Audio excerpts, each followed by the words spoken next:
For BYU-Idaho Radio, I'm Chandler Guadagnine. Welcome to the January 29th edition of the Evening Headlines Podcast. Here are tonight's top stories.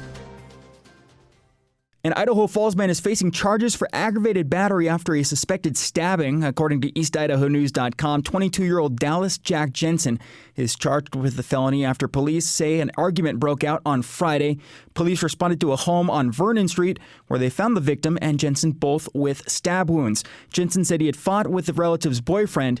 He said he had grabbed a knife as they were fighting in the kitchen and stabbed the victim once. Jensen's stab wound did not seem to be intentional as he was stabbed with his own knife.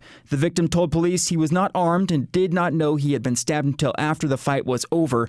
Jensen is scheduled for a preliminary hearing on February 7th. If he's found guilty, he faces up to 15 years in prison.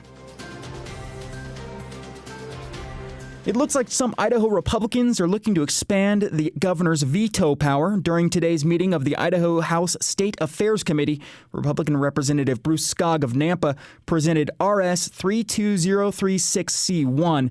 Representative Skog explained it this way.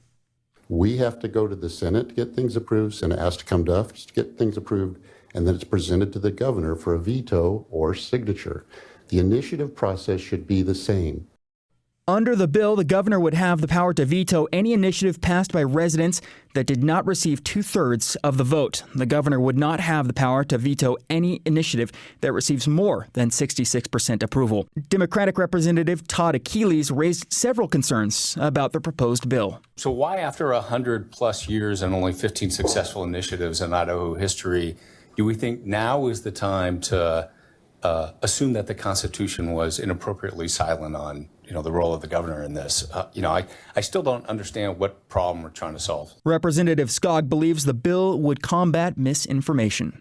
We just went through an initiative process where the initiative failed, but there were so many lies that were out there propelled by millions of dollars from out of state, some in state. I think this levels things out in a good way. Representative Achilles also expressed worries about the fiscal impact of the bill and why the bill addressed initiatives but not referendums. In the end, the committee voted unanimously to introduce the bill. Snowfest at BYU-Idaho is coming up next week. Student reporter Jack Esplin has the story.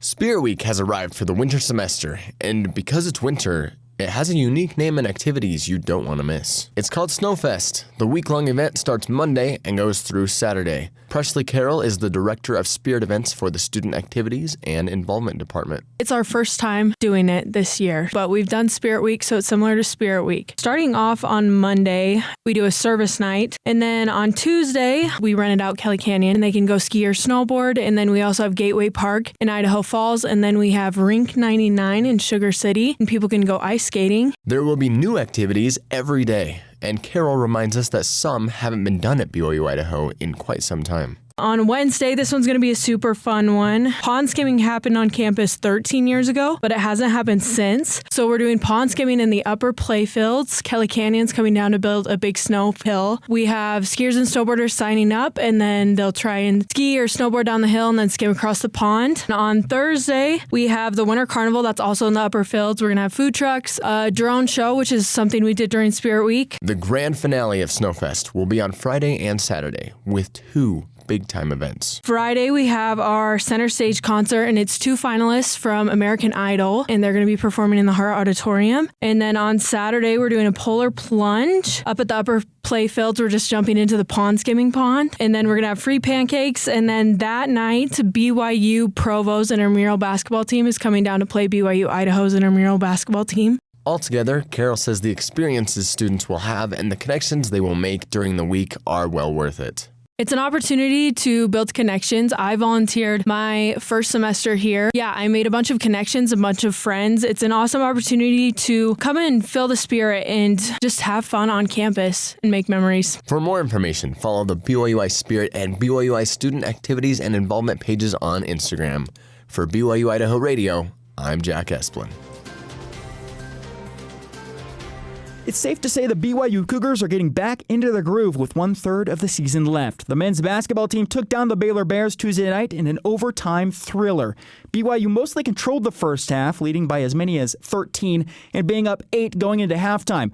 Later, with 5 seconds left in the game, Bears guard Robert Wright III hit 2 clutch free throws to force overtime, but BYU pulled away in the extra period, making 6 out of 7 free throws to beat Baylor 93-89. It was the bench depth for the Cougars which propelled them to victory as they outscored the Baylor bench 45-7. Cougars forward Cannon Catchings caught fire. He stole the show for BYU, scoring 23 points without missing a single shot, going 8 for 8 shooting, including 4 3-pointers. All while coming off the bench. BYU will travel to Orlando next to face the UCF Knights on Saturday afternoon.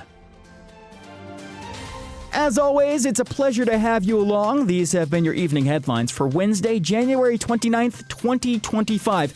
We've got everything you need to know about the station, the campus, and the community on our website, byui.edu/radio. We've also got some great content for you to enjoy on our social media pages.